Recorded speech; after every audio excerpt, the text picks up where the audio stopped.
Okay, here we are at week 4. Well done for staying with us so far. This week we're going to be looking at how to evaluate arguments, how to tell whether an argument is a good one or a bad one, and we'll start with inductive arguments. Right, let's get started today. Last week we learned how to analyse arguments, and what I meant by that was how to identify them and how to set them out logic book style. I gave you 6 steps to analysing an argument. And these are the only steps. Another thing that's become clear to me from emails and questions I've had this week is that a lot of people are trying to evaluate an argument to say whether it's a good argument or a bad argument as they try and analyse it. Well, don't, because you'll always be led astray if you try to do that, especially with a complicated argument like the one we looked at last week. So follow just these steps. Don't do anything else to the argument. Don't say, I think the conclusion shouldn't have a not in it here, and take the not out. Nots are really very important, and they shouldn't be added in either if they're not there. So just follow these steps. That's all you need to do. I'm not suggesting it's easy. In fact, this is the hardest thing you'll ever do in logic. Computers can't do this. Only we can do this. A computer can evaluate arguments very easily by appeal to just a very simple algorithm. But what it can't do is translate an argument in English into a formal language. Hopeless. Computers can't do that. Or at least, not unless they're very, very, very simple.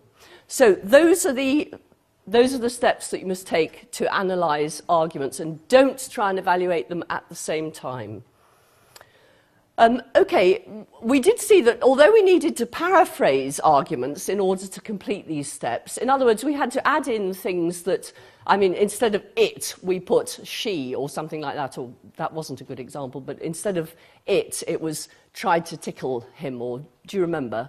So we had to paraphrase arguments to complete these steps, but by paraphrase, I just mean put what's there in different words, not change the meaning of anything, and certainly don't add in any meanings or take away any meanings. Paraphrase is just changing the words so that the argument structure becomes clearer. Do you see the difference?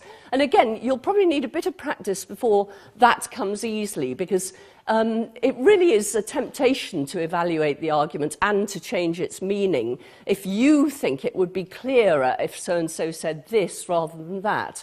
But try to avoid that, because what you're trying to do is identify the arguments that somebody else is making, not the argument that you would make if you were in his position. Okay? Because the point about analysing arguments is in the hope that you might learn something. And you won't do that if you're imposing your own grid of understanding onto someone else's argument.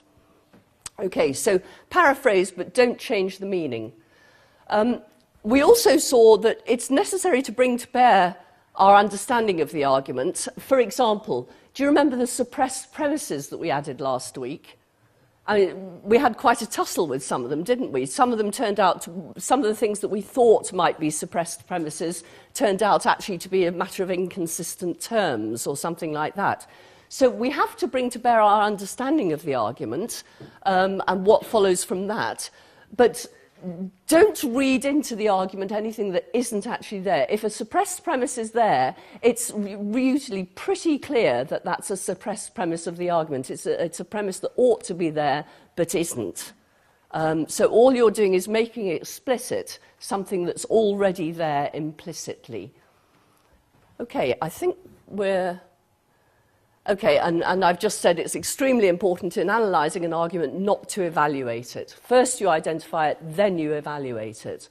Okay, any questions about all that before I move on to today?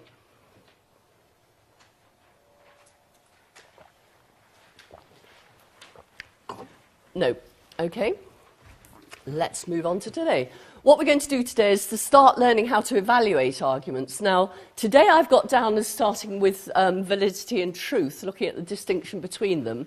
But I've decided instead to start with induction and then go on to validity and truth next week, and then look at deductive arguments and the evaluation of them in the final week. So we're going to deal with induction this week.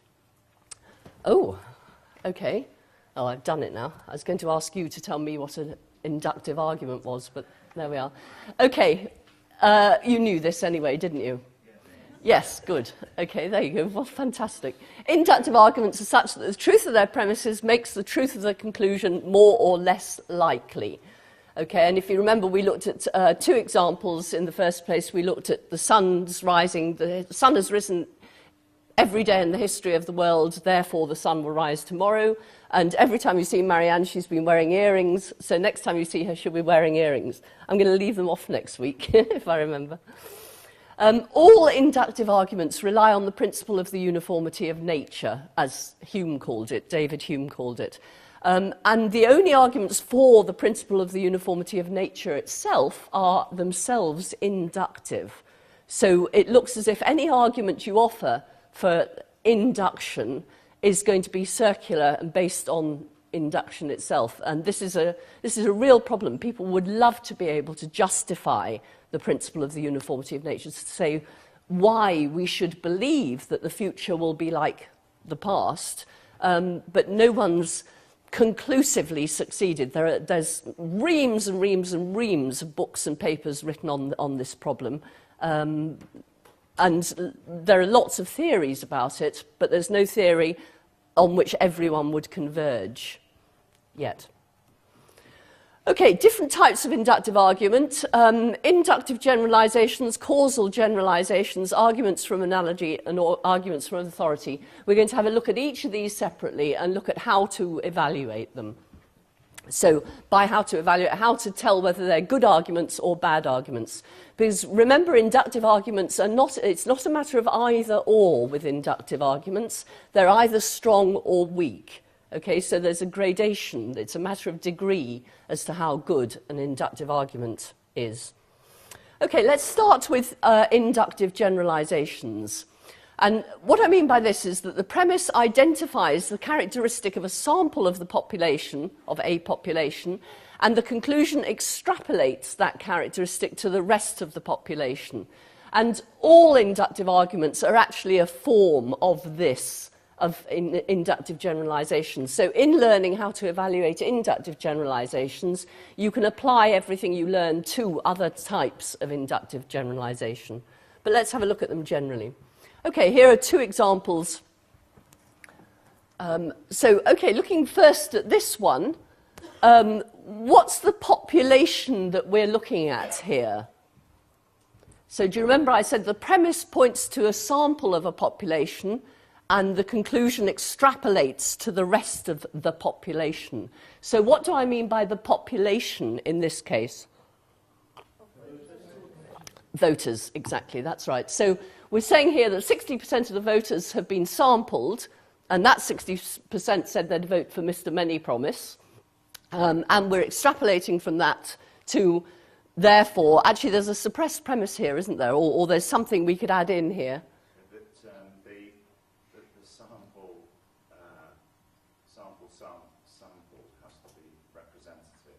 Well, no, we'll move on to that in a minute. We're sort of assuming, aren't we, that 60% of the population as a whole would be enough for him to win. Do you see what I mean? Because that's implied by this, isn't it? Rather than actually stated. Okay, and then the other one we've got here, what's the sample? What's the population here?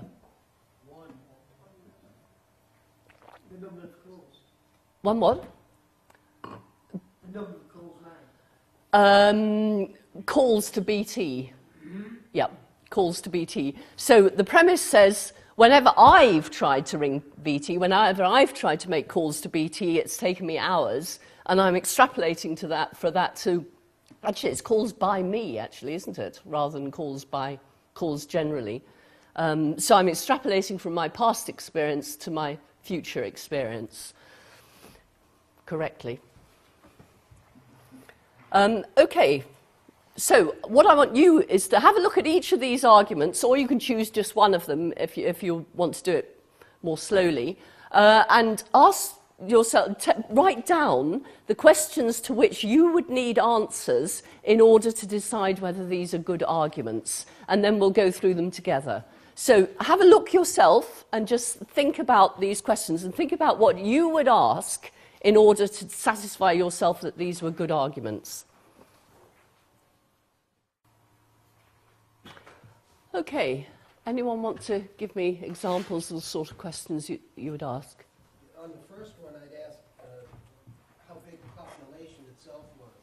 Could be 10 people. Okay, if the electorate was just 10 people, why would that help you evaluate the argument? Is it really the population, the number of the population you want, or what else might it be? You might want to know the size of the sample. Yeah, yes, I thought you might. Because if you've got 10 people only were in the sample, and yet there are 1 million people in the population, then the sample just isn't big enough, is it? Have you got another question? Well, only because I know from experience that just because you're a voter who says you would vote for someone doesn't mean you'll actually vote. And so do you have to know what percentage of the people sampled are likely to vote? I mean, is it implicit in your word voters? Because, again, no, it isn't implicit in the word voters. You need to know how many of those sampled actually vote. You might want to, yes, I mean, one of the things you would certainly want to consider here is that the voters sampled said that they would vote for Mr. whatever his name is, but actually won't vote for him. Or may not vote at all, yes. I mean, either way, it wouldn't make much difference. So, yes, I don't think that's a... Yes, because you can't say whether he'd win. Yes, that's a bit of background information that you would bring to bear on this particular argument. Something you know about voters, which show that you really have to know a bit more about...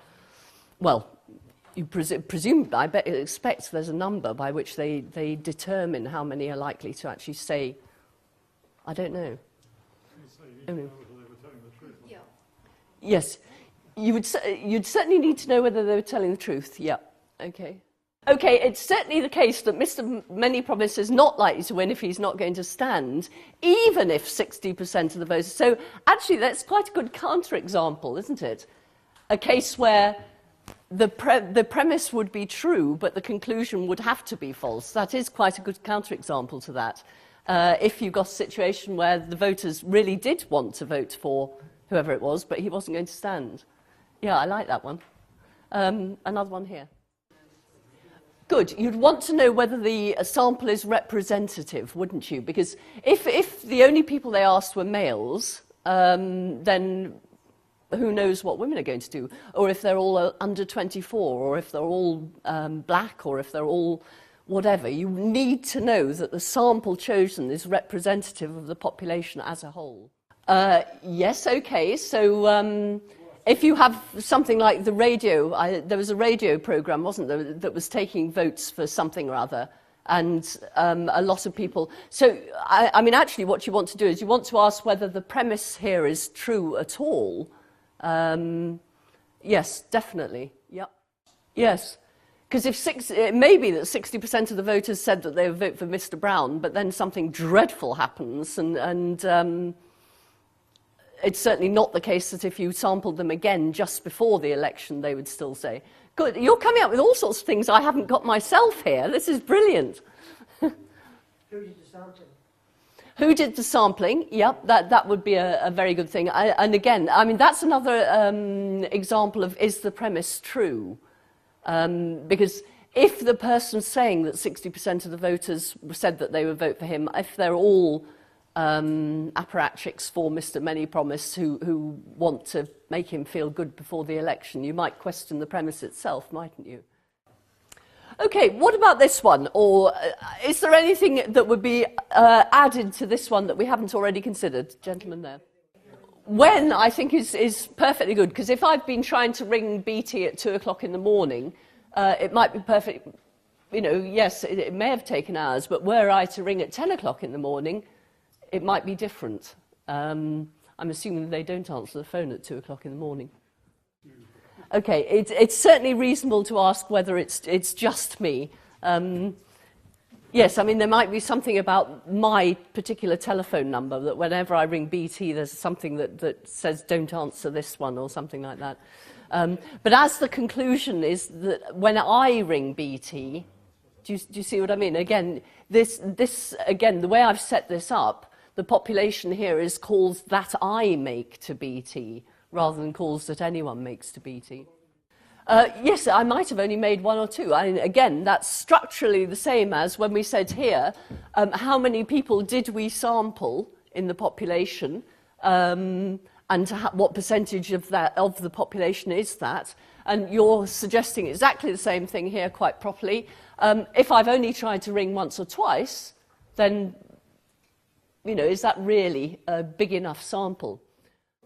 Good. Again, you're questioning whether that premise is true. I mean, maybe I'm just very bad at calculating time. Maybe I'm one of these people who's very keen to get somebody to answer my phone call immediately, and if it takes 30 seconds, then I get very irritated and think it's ours. Okay, you would have to assume, wouldn't it, that it was the same part of BT, again, because otherwise you'd get an equivocation, wouldn't you? Because BT here wouldn't mean the same as BT here. Okay? An equivocation, by the way, is an argument in which you use the same word with two different meanings. Okay, so if you think of the word bank, it could mean financial institution, it could mean an action of an aeroplane, or it could mean the side of a river. And if in an argument you used it in all three of those meanings, you could imagine an argument that would look good, but as a matter of fact wouldn't work at all. And that's as a result of equivocation. You're equivocating on the word bank. So if I were equivocating here on the word BT, or the letters BT, my conclusion might not follow from my premises. Okay, very good. That really is good. I think it's very impressive. You'll see as I go through the things that I'm going to list that you've said just about all of them. Okay, firstly, is that just about all of them? There's one I think I've got that you haven't. Is the premise true? Okay, we've got 60% of the sample said that they would vote for Mr. Many Promise. Well, can we really believe that? Might they be bad at record keeping? So it actually wasn't 60%, it was only 50%. And, you know, if you last year when you used those people, they were completely hopeless. Might they be engaged in wishful thinking? Might they be just bad at maths? They can't work out percentages. And am I telling the truth? Am I in the pay of one of BT's rivals? Am I prone to exaggeration? Am I just very bad at estimating time? So lots of reasons why the premise itself might not be true. And if you remember, whenever we're evaluating an argument, there are two things we've got to look at. Can you remember what they are? Just two basic things we look at whenever we're evaluating an argument of any kind at all. One is, does the conclusion follow from the premises? That's right. And the other is the premise true? Are the premises true? That's right. Because if even one premise is false, then that doesn't guarantee the truth of the conclusion, does it? Or doesn't even make the truth of the conclusion more likely. So first thing you look at when you look at any argument is, are the premises true? Okay, how large is the sample? Again, you got this. How many of those who would vote in the election were sampled? 10 out of 1 million? Well, that doesn't look very good, does it? 1,000 out of 1 million? That looks better. How many is enough, though, do you think? And that's a really difficult question, isn't it? How many is enough? I'm just specifying here that 1 million is the population. And then we're saying, okay, how many of those would count as enough?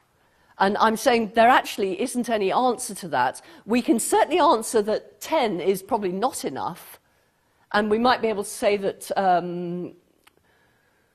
999, well, 1,000 or 10,000, I don't even know how much a million is, 1,000, isn't it? Okay, 900,000 would be enough, okay? But in between those two numbers, what counts as enough? How do you select 1,000? Well, that's coming later. That's coming when we look at the representativeness of the sample. At the moment, the only thing we're talking about is the size of the sample. If I say all swans are white, and you say, well, what's your reason for saying that? And I say, well, I saw a swan just now and it was white. And you say, what? Just one? And I say, yeah. And you can be more or less inductively bold. And actually, if we were to look at people in this room, if we were to do a head count of people in this room, we'd find that some of us are very, well, actually, I shouldn't say us, because I'm not inductively bold, but some of us would be prepared to extrapolate from a very small number, and others of us would be very sceptical about extrapolating even from quite a large number. So actually, the question, how many is enough, the answer would be, it depends on who you are and on how inductively bold you are. Not for statistics, though. Well, statisticians have to come up with something that they would count as enough. What they come up with is not an answer, but a confidence range. Yeah. And the larger the sample, the smaller the confidence range. They can be more confident. I think it's a representative. When you say the larger the sample, do you mean that it's certainly true that if 1,000 have been sampled, that's much more confidence boosting than 10? Yes. That's what you mean? Yes. Yes, Because okay. Are they saying, as a result, that 80% in the election will vote one way, plus or minus 2%, or are they saying 55% plus or minus 10%? And the range of their prediction depends upon the size of the sample.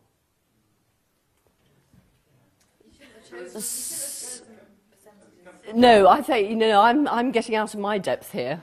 I don't understand what you're saying, I'm afraid. There's quite a good example from history on this, which was an American election in 19... Yes, we're coming to that. That's representativeness. Yeah. So, yeah. It's not the absolute size.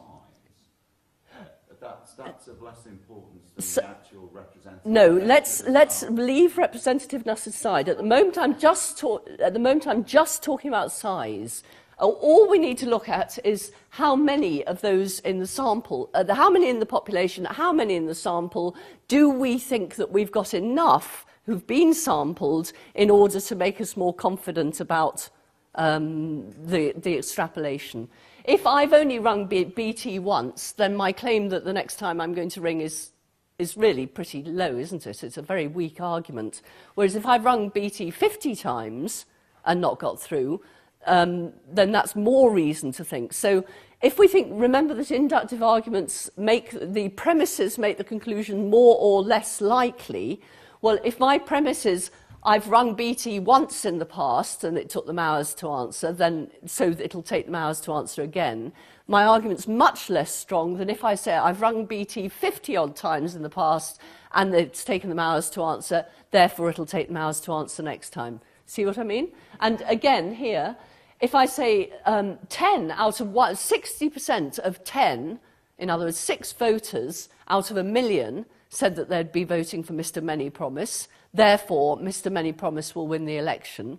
That's a less good argument, a weaker argument than if I say 60% of 1,000 voters say that they'll vote for Mr. Many Promise, therefore Mr. Many Promise 60% of people will vote for him in the election and he'll win. See what I mean? We haven't actually looked at representativeness yet. We will about to do so. Look, you're all dying to get on to unrepresentativeness, so let's do so. Here we go. Okay, the second thing that we ask is how representative is the sample. What you should do, incidentally, I'm giving you, again, you might see it as another algorithm, another just list of steps that you might do. Again, try and keep them separate in your mind, because if you tick off each one, okay, you've asked yourself how many there are in the sample and how many there are in the population, and made a judgment about whether there is enough in the sample to be able to extrapolate. Second question you ask is whether the sample is representative. See what I mean? Descartes, very famous philosopher, brilliant philosopher, had a list of rules of thinking. And one of the things he said was that you should take any problem you have and break it up into its parts and then deal with each part separately and then make sure that looking at each of the parts you can put together as a solution to the whole. And what I'm suggesting here is you ask each of these questions separately so that you make sure that you ask all of them. And it just makes your thoughts clearer. Again, as with first you identify the argument and analyse it, then you evaluate it. Okay, you don't try and do both at once. Okay, so here, again, you got all these. Were the voters sampled all female? Well, I mean, there are a lot of medical experiments or medical surveys that look only at men and then extrapolate the results to women. I don't know if you've seen recently, they've decided that for women the symptoms of a heart attack are quite different from the heart attack symptoms of a man, and therefore all the extrapolation that they've done in the past from male experience of heart attacks to female experience of heart attacks has been faulty. There was quite a big thing about that a couple of weeks ago. Are they all over 40? Are they all white? Are they all middle class? Are they all known to the person conducting the survey? The famous example that you were mentioning a minute ago, and in fact that you've just mentioned as well, in an election between who? Roosevelt and Landon, yeah. Landon. It's a telephone vote. That's right. They thought that 60% of the population was going to vote. That's what their sample have said. But how did they find the sample? They looked in the telephone book.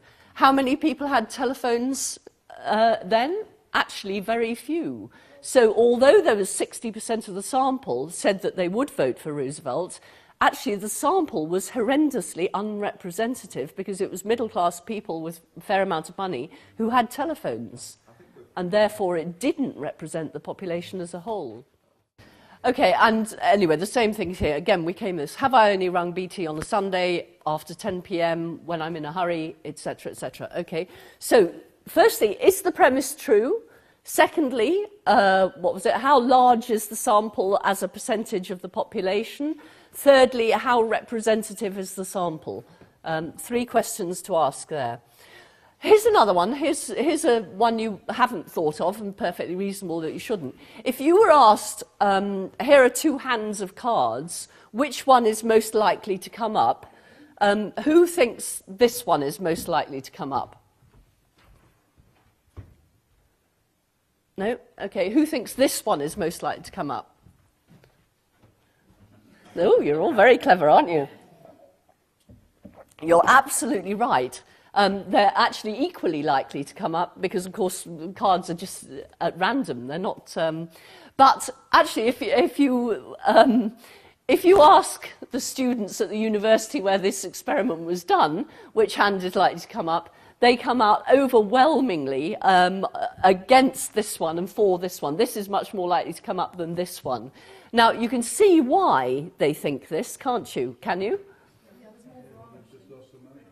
This one, well, yes, this is the one they'd love to have come up, and this is the one that they have come up, they think, all the time, sort of thing. But of course, actually, it doesn't quite work like that, because they're using an informal heuristic to say, in my experience, this never comes up, and this always comes up, and actually, you just can't use that here, can you?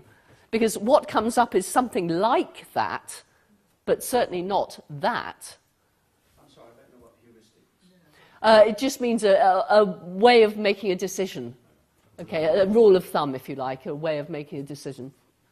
Thank you for asking. I should have explained it before.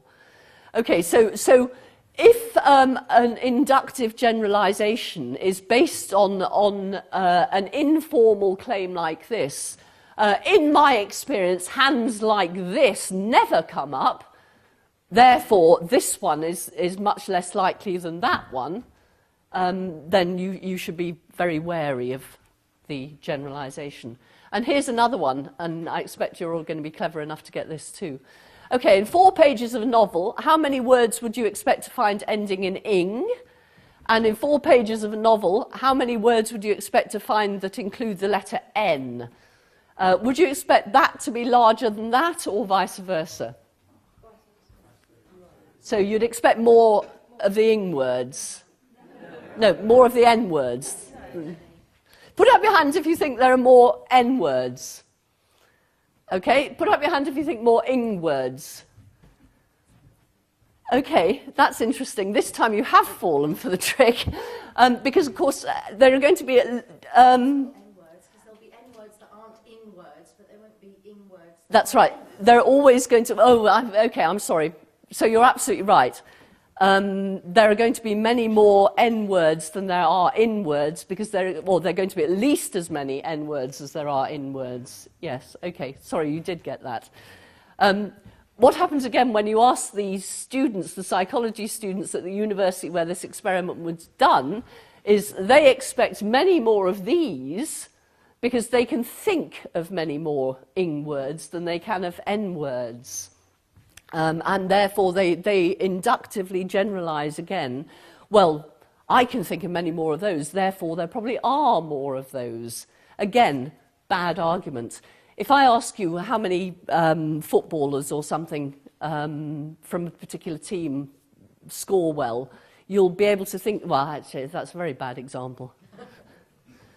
Anything that you think you know a bit about, you're probably tempted to rely on your own experience to make an inductive generalization. That can work if you really do know what you're talking about, but it doesn't work if you're just using that way of doing it on another context where actually your knowledge is not so secure. Okay, so 5 steps there, I think it was. When you're evaluating any inductive generalization, you're looking for, firstly, is the premise true? Secondly, does the sample size of the population, is it large enough compared to the population as a whole? Thirdly, is the sample representative, or is there a bias in it due to whatever, all sorts of reasons for different biases? And finally, is it based on an informal heuristic that actually, an informal rule of thumb that actually just won't stand up to proper scrutiny here? Okay, and as I said, all inductive arguments are based on inductive generalizations, and so that little way of testing things can be used for all of them. Let's look at causal generalizations. Okay, a causal generalization is a type of inductive generalization. The premise identifies a correlation between 2 types of event, and the conclusion states that events of the first type cause events of the second type.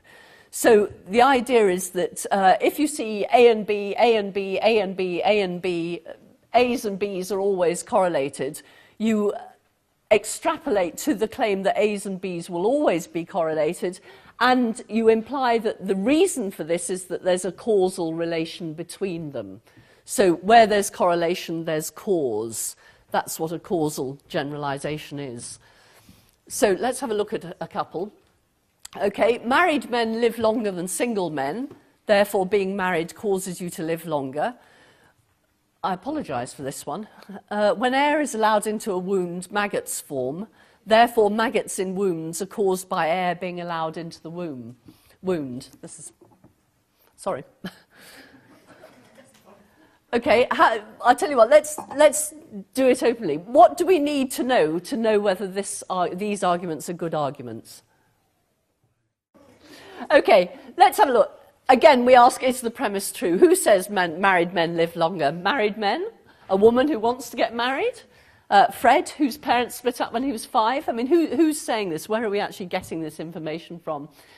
Who says maggots form when air gets into the womb, just as you said at the back there? Was it a newly qualified nurse who's observed this once? Was it an elderly doctor who's seen it a lot, but only in his own experience and in his own study, perhaps? Or was it a scientific study, one that you would expect to be to have looked more carefully? Causation is actually, I mean, to give you a little bit of background on this, David Hume, the person I've mentioned already in connection with the principle of the uniformity of nature, believes that actually causation, we cannot determine causation. If we find A causes B, and we try and find out why A causes B, what is this causal relation? What is it that relates the 2 things that are cause and effect? We'll just find another correlation, C and D. Okay, and so why do we think C and D are correlated? We look further and we look down and we see yet another correlation. So all we ever see is correlation. We never actually see the causal relation itself. We can never get to the causal relation itself. And he actually thought, arguably, this is a very popular theory of Hume, although lots of people deny it these days, that he actually thought causation didn't exist at all, that our beliefs about causation are just a habit of mind. So we see A correlated with B, A correlated with B, A correlated with B, and we start to say that A causes B, and all we mean by that is that A is correlated with B. There's just a constant conjunction between A and B. There's nothing that makes A cause B. I have to say that there's another theory of Hume's that he says that A causes B, where had it not been the case that A, it would not have been the case that B. Had it not been the case that A, it would not have been the case that B. And that suggests that there's a power of some kind, isn't there, that makes A cause B. But we don't ever see that power, do we? We just see the cause and the effect and a correlation between them. And so causation is a really interesting philosophical issue. The question of what causation is endlessly interesting. I think it's endlessly interesting. But it remains to be the case that our evidence for causation is always a correlation. But a correlation simply isn't sufficient as evidence for causation, is it? Because it could be evidence for identity, for example. So the evening star goes down, the morning star rises, and so on and so forth. Do they cause each other to do it? No, they're the same thing. That's why they're correlated. That's why the pattern is uniform. Do husbands cause wives? But they're correlated. Well, what we're saying is that a correlation isn't sufficient for a causation. But it's the only evidence we're ever likely to have. But when you see a causal generalization, it will be based on correlations. But what we're alerting you to here is that a correlation isn't sufficient for a causation. You need to ask lots of other questions. So, is the premise true? How strong is the correlation? How many married men were observed? I mean, this is, again, exactly the same as how many are in the sample from the last question. How long were they observed? Were unmarried men observed? How many cases of maggots forming were observed? Because John Stuart Mill, famous philosopher, English philosopher, came up with what he called the method of agreement and the method of difference for scientific experiments. If you're trying to work out what causes what, you need to see firstly that they do correlate, that the cause correlates with the effect. The next thing you need to do is to try and bring about the cause without the effect.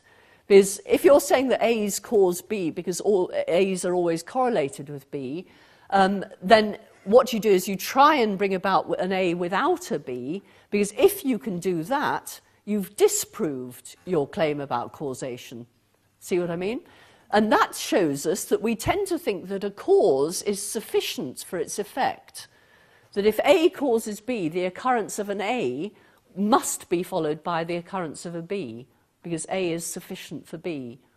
So that's the method of samenesses and the method of differences, which tells you whether something's a cause or not. Also, you want to ask, does the causal relation make sense, or could it be accidental?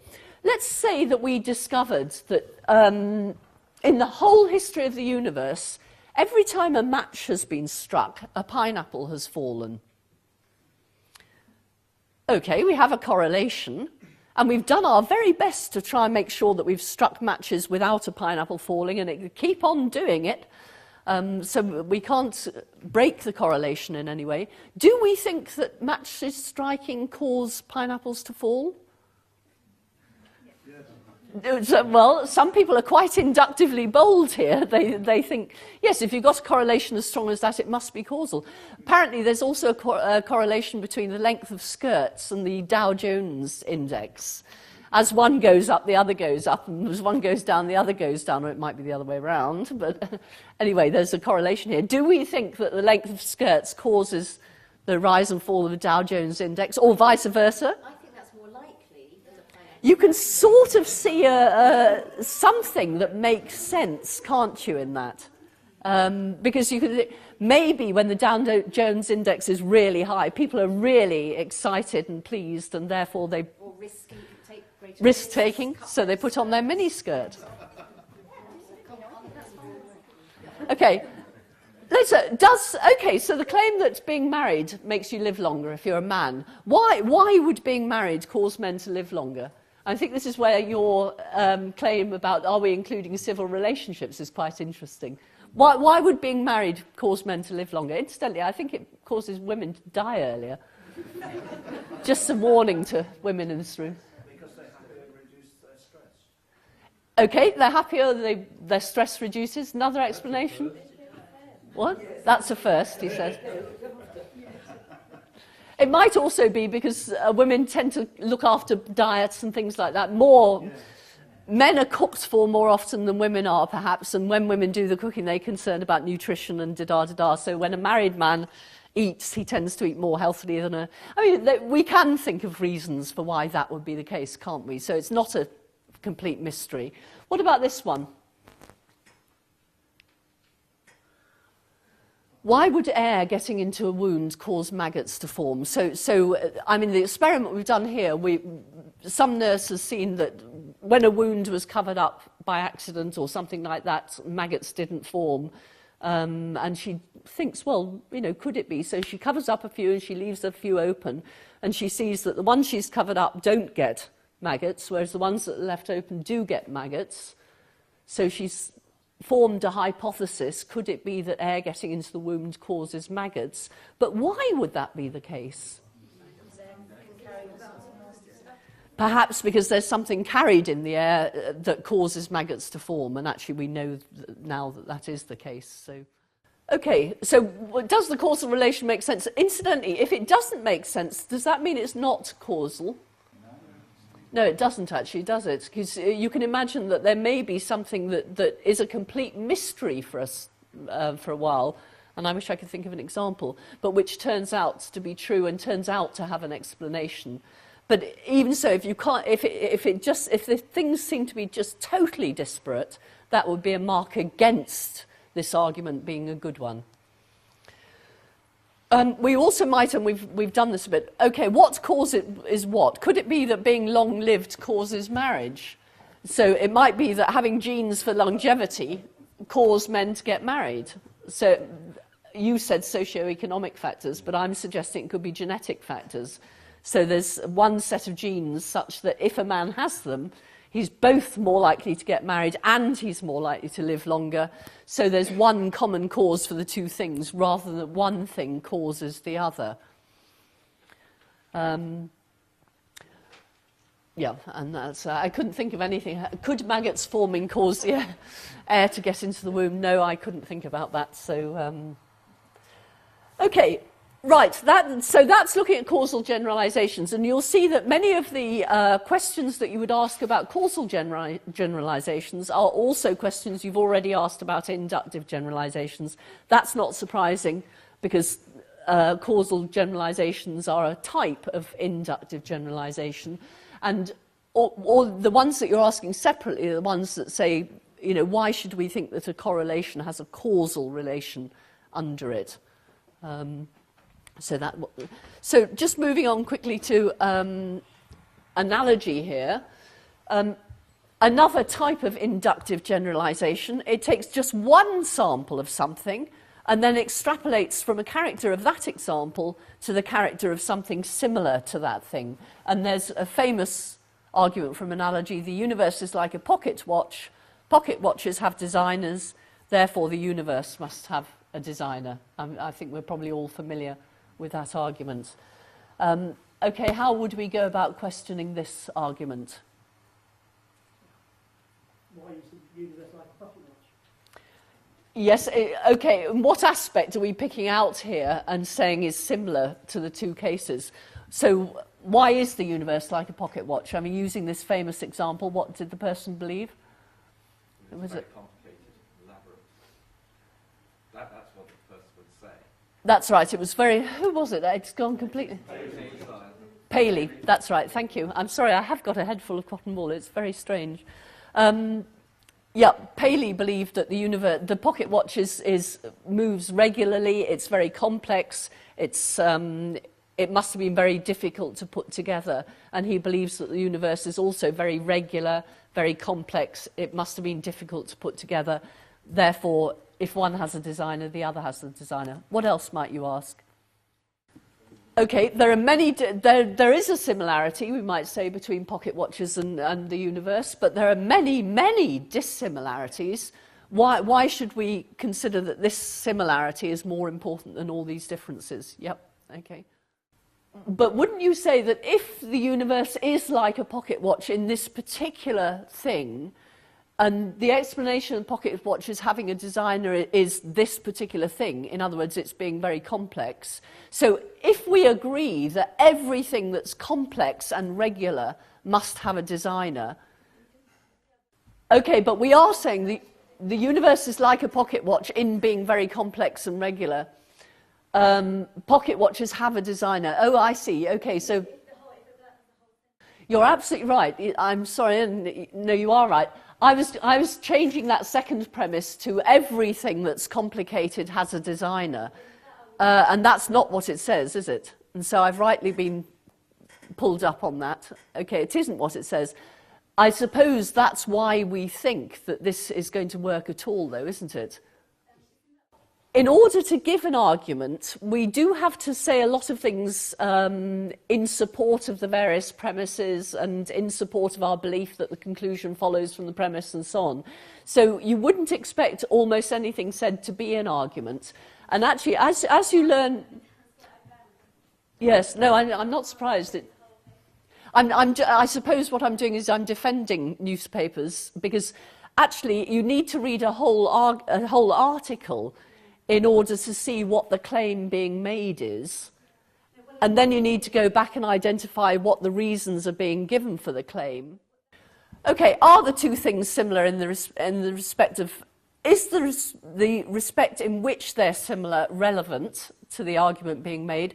And also, can we find a disanalogy, which is the thing you mentioned, is are there differences between them, and do the differences pertain to this argument?